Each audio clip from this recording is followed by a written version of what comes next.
Are you ready to wake up? You're now entering Dreamland. Hi, everyone.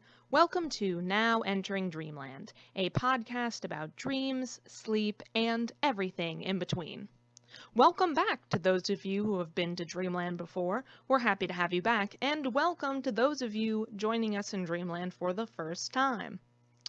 I can't believe it. It's another Sunday, and that means another day that I release a new episode of this podcast. And I'm actually really excited about this because I had a different plan for this Sunday, but in the middle of the week, I started thinking about a new type of episode I wanted to do, and I kept thinking about it, and then I got really happy and excited about it, and that is leading me to today.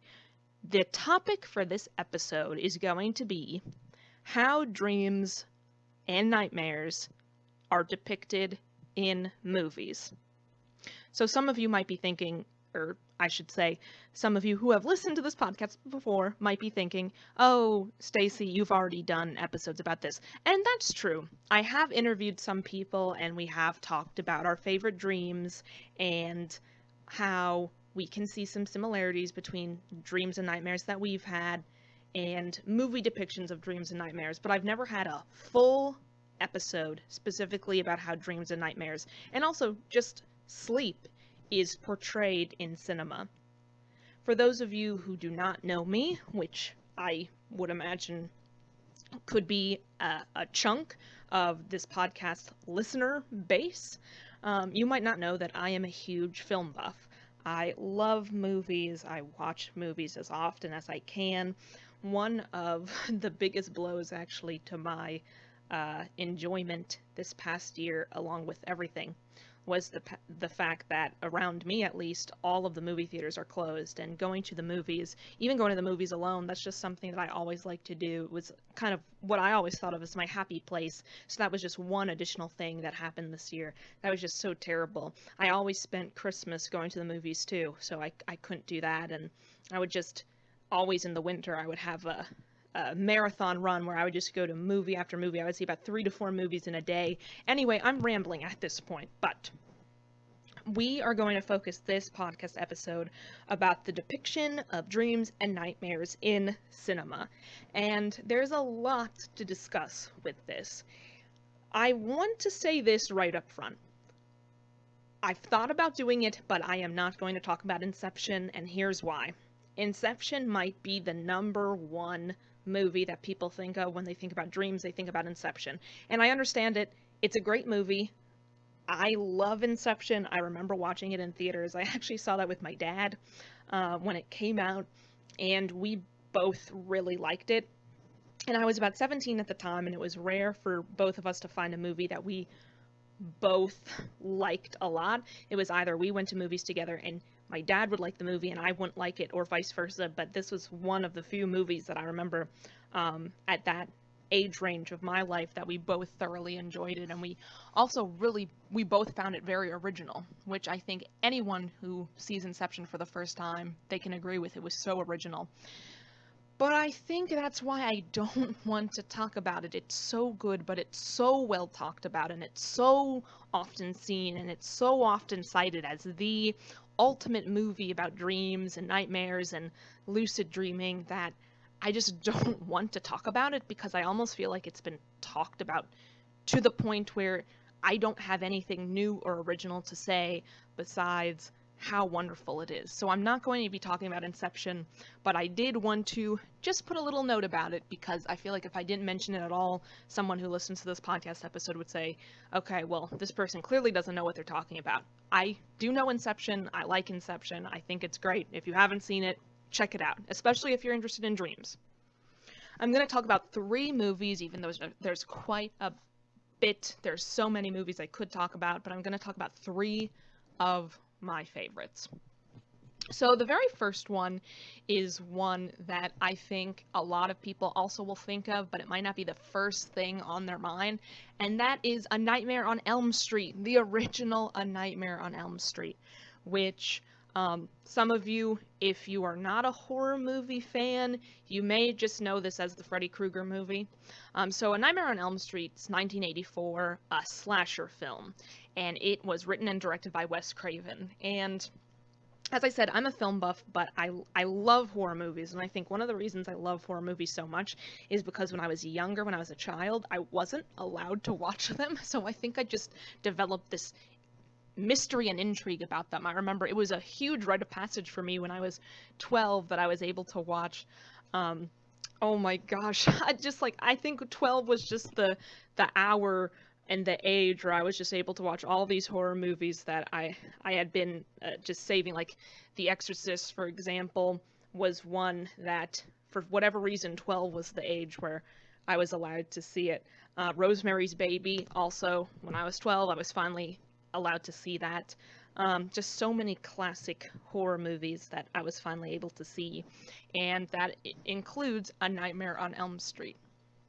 So, for those of you who don't know, this is going to contain spoilers, but A Nightmare on Elm Street is honestly one of the very first movies that you can identify as a slasher film. So slashers are really a big subgenre of the horror movie genre, and basically it's like taking a lot of these tropes that came about in horror movies in the 70s and 80s, which in my mind the 70s and 80s were kind of an age where horror movies were looked upon as what you might call B movies, which were not really that great of a type of movie, but that was really changed around with the introduction of the movie Scream, when horror movies kind of had this big revitalization. And I think the horror movie genre continues to revitalize with wonderful movies that have come out in recent years, like Us and Get Out and Hereditary and Midsommar. Anyway, I'm rambling, but A Nightmare on Elm Street for me is one of the best horror movies. So again, as I said, this is the Freddy Krueger movie, and Freddy Krueger is an evil presence who can attack and kill people in their dreams.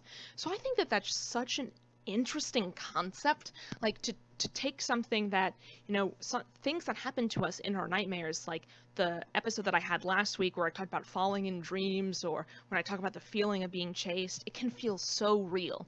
And this is what this movie basically details. It's about a bunch of teenagers who live, you guessed it, on Elm Street, and they begin to share these really, really vivid nightmares.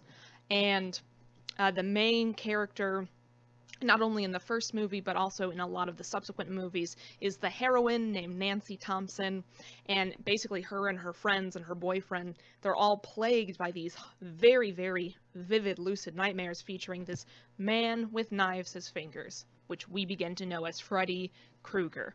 And this is something that is a through line throughout a lot of the Freddy Krueger movies, is that Freddy gains his power.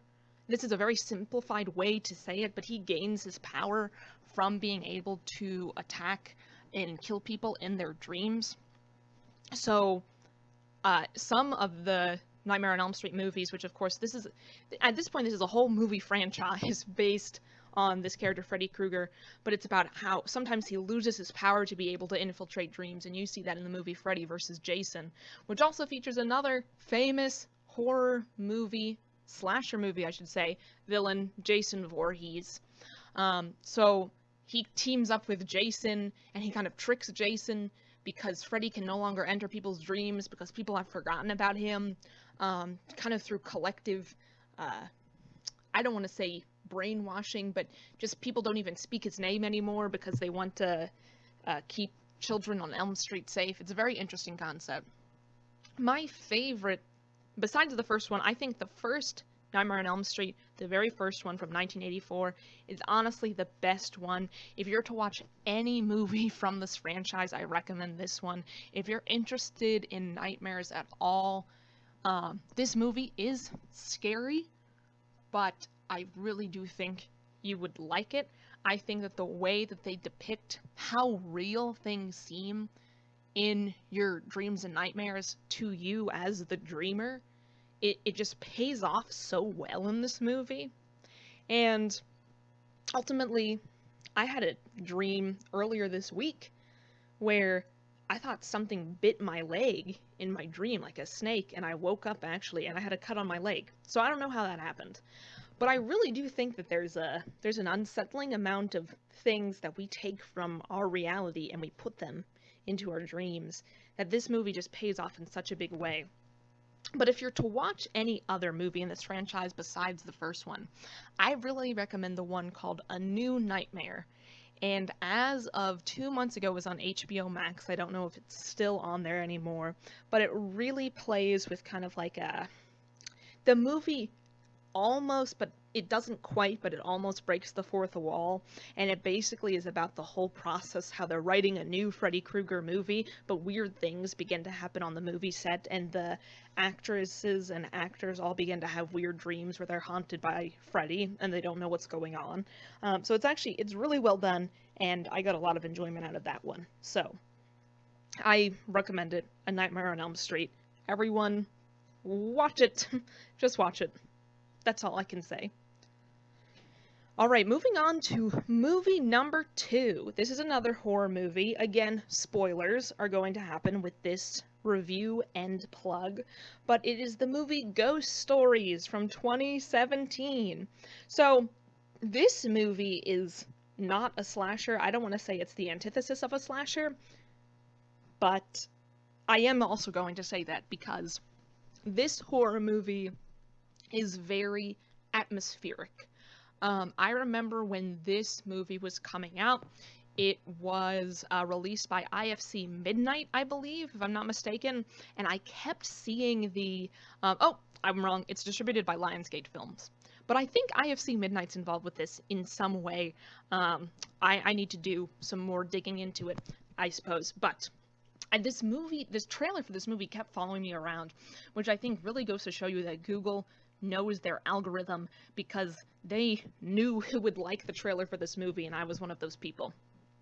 So this movie is extremely scary, and it's basically about this man who is trying to debunk psychics, and it's basically one of those I guess the best way to describe the main character is that he's a skeptic. And if you're interested in, haunted things, kind of like I am, and haunted places, then you're very familiar with the term a skeptic, which is a skeptic is someone who just doesn't believe that ghosts and demons exist, totally against kind of the idea of a paranormal. And there are these people that exist where they literally they make a career out of going to places, and they debunk people who say things like, oh, there's a presence in this house, and these people come in and they're like, no, this person, not only is there not a presence in this house, but the person who said there is lying to you.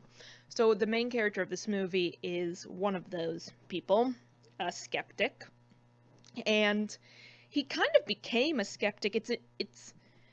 They do a deep dive into his backstory, and I'm not going to tell you a lot about it, because if I do, I don't think it will entice you to see the movie, because I'll be giving away too many spoilers to make the movie enjoyable. But part of his background is that he kind of became interested in this whole world about being a skeptic and finding out about these paranormal activities, because he grew up watching this paranormal investigator named Charles Cameron, and when he was young, and he just kind of grew up in the shadow of this paranormal investigator who was so famous, but he's dropped off the map, and it's implied that he's very old now, and he's kind of dropped off the map, and he doesn't have an internet presence, and it's one of those things where I think I'm a millennial, so I think for people in my generation, the idea of dropping off the map seems very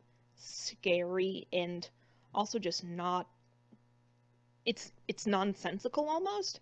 But I think then when you look at, the generational gaps, you're kind of saying, oh, well, this paranormal investigator dropped off the map, but he's 85, he's kind of a generation where they don't post on Instagram, so it's not like you can use your technology to check in on if that person's okay. Like, maybe they're just living a more subdued life now. But Basically, the inciting incident of this movie is that the main character, so Mr. Goodman is the main character's name. He finally gets a letter from his hero, Charles Cameron, who's just been off the grid for years, and he goes to visit Charles Cameron, and he's like very sick, he's very old, and Charles Cameron kind of challenges him in a way to investigate 3 incidents of real supernatural ghost sightings, and kind of challenges him to try to debunk them.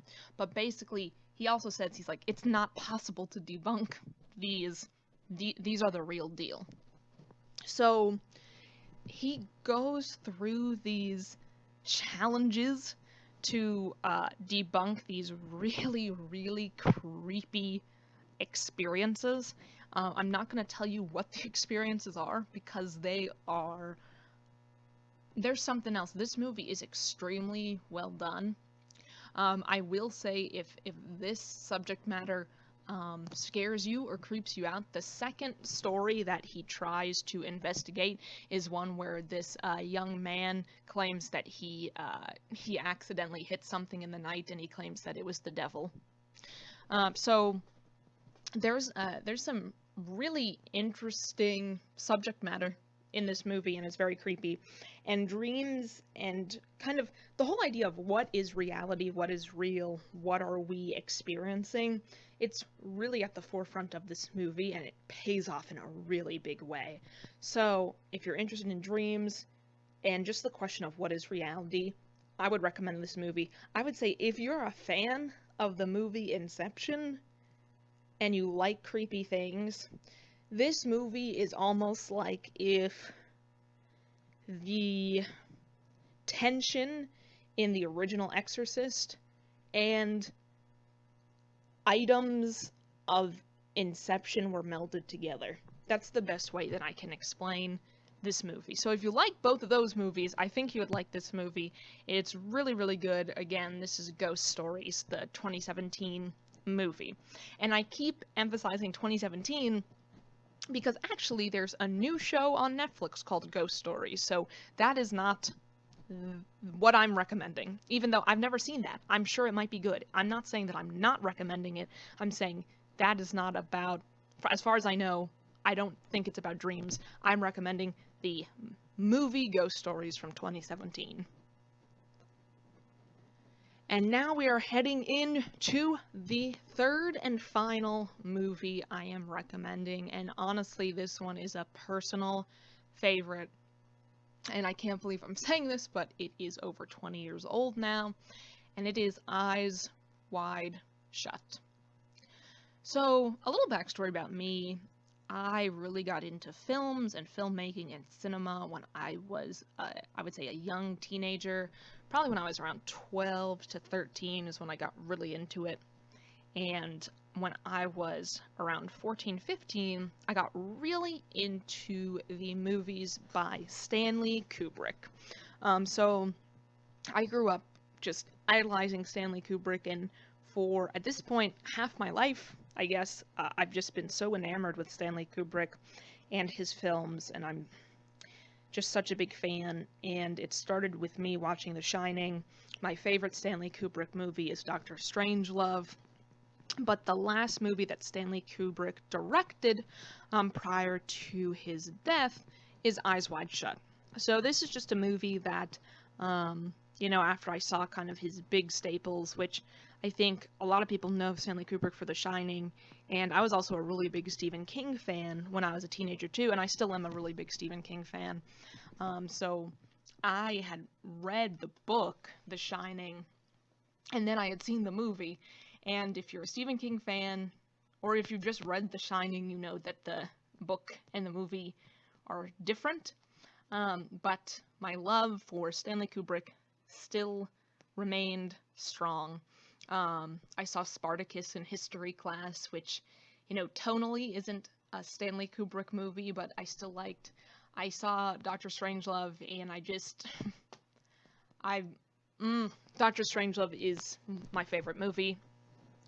But Eyes Wide Shut. It was the last Stanley Kubrick movie I saw. It was the last Stanley Kubrick movie he directed. And I'm going to say this.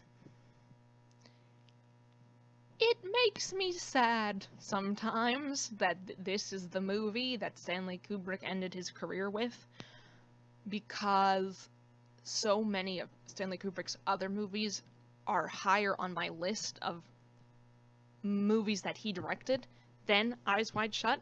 But I am not negating that Eyes Wide Shut is not. It's a good movie. It is a good movie.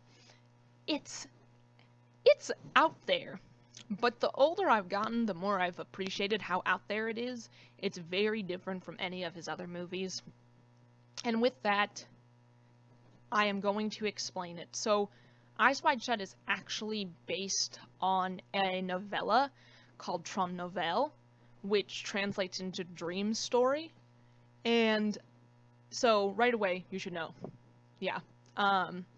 But I do want to emphasize the fact that even though it's based on a subject matter called dream story, the whole movie kind of plays with the idea of, like, what is reality? What is a dream? What is even happening here? Like, what are we to believe? The movie kind of does a really good job at making you second guess yourself. And the best way I can describe this feeling is I didn't feel like this kind of just unsettling, creeping suspicion that what I was thinking was wrong. I don't remember feeling that in another movie from when I first saw Eyes Wide Shut when I was about 15 or 16 to when I watched Hereditary in theaters. And if you're a fan of the movie Hereditary, you will probably know that feeling that I'm talking about, where about halfway through the movie you're saying to yourself, like, what is even going on? Like, am I even right? Like, is it right to be scared right now? Like, why am I so stressed? What is happening? Like, that type of tension that I'm talking about, the first and only other time I felt that while watching a movie to that extent was when I watched Eyes Wide Shut. So, Eyes Wide Shut. Nicole Kidman plays Dr. Alice Hartford, and Tom Cruise plays Dr. Bill Hartford, and they live in a wonderful, beautiful, kind of like penthouse-looking apartment in the middle of Manhattan in New York City. And the movie starts with them going to this party at one of Dr. Bill Hartford's patient's house. And it's really implied that even though obviously, like, Dr. Hartford's are very wealthy and affluent compared to most people's standards, it's really heavily implied that, like, this guy is wealthy on, like, another level. Like, I would say, like, maybe like a Jeff Bezos's level. Like, his house is extravagant. It's like this huge mansion. So anyway, during this party at this huge mansion, Dr. Bill and Dr. Alice kind of get split up. And while that happens, Dr. Alice is, like, hit on by this other guest at the party, this guy, and these two models hit on Dr. Bill. And basically, while this is happening, Dr. Bill is kind of summoned away by the host of the party, who needs him to help revive one of his, kind of like, on his part, this, like, liaison. He's having this affair with this, like, young woman, and Dr. Bill needs to revive her because she overdosed on some drugs that she brought with her. So, the young woman recovers, and the doctors go home, and basically, when they're home, and they kind of resume their normal life, Dr. Alice reveals to Dr. Bill, like, how unsatisfied she was, and how unsatisfied she is in their relationship, and how she almost had an affair, like, a few summers before. And Dr. Bill is, like, he's shocked. Like, he cannot believe that his wife would have an affair. Like, he's just so distraught and disgruntled and, like, disturbed by this that he's rendered speechless. And at that point, he gets a phone call that one of his patients had just passed away. So he kind of takes that opportunity to leave his apartment, and he goes to check in on his patient who's passed away and his family. and it's really implied that he's grown really close with this family, and because he's been taking care of this elderly gentleman for a while. And from there, he embarks on this very strange series of events that really begin to get you to question what is truth and what is reality. And I I know I gave a lot of detail for really the first only 20 to 30 minutes of this movie, and I'm giving you sparingly few details about the next 2 hours of the movie, but that's because, in my opinion, I feel like if I give you more information, it could really unravel a particular plot point. But there is one point about midway through the movie that Dr. Bill thinks he's being followed, and the piano music in the background is so artfully done that the first time I saw this movie, I jumped into the air. It was so scary. But weird things begin to happen to Dr. Bill after he goes kind of on this journey into the night. After he visits his patient, he kind of tries to have, like, he himself tries to have an affair, and it kind of has these, like, disastrous consequences on his life. One of his friends goes missing, and at the end of the movie, you're kind of left to say, like, well, is that a dream? What actually happened? Maybe his friend just went on a vacation. Like, his friend was literally a traveling musician. So you're like, well, maybe he just kind of left town. And of course, this movie came out in 1999. So this is before the time when most people had a cell phone readily at their disposal. And I really do, this is a side note, but I do think it's really interesting how communication has changed so much in, like, these intervening, like, 20 years, just because, you know, that really was a big question, like, oh, how do I get in touch with my friend? Whereas, like, now, if I ever had an issue about getting in touch with my friend, I would just text them and just be like, hello, I'm worried about you, please respond. But, you know, that wasn't an option. But such a good movie. It really makes you question what reality is. The subject matter of this movie is really dark. It's very creepy, and it's it's very insidious, is the best way that I can describe it. I recommend it. I think of the 3 movies that I just recommended, I think the one that's outright about dreams is the first one, but both Ghost Stories and Eyes Wide Shut just play so heavily into dream logic and reality that if you are interested in these subject matters, you would be remiss to just not give these a watch, because they're very, very good, they're very thought-provoking, and I think if you're interested in nightmares and dreams and sleep, these movies are the movies for you.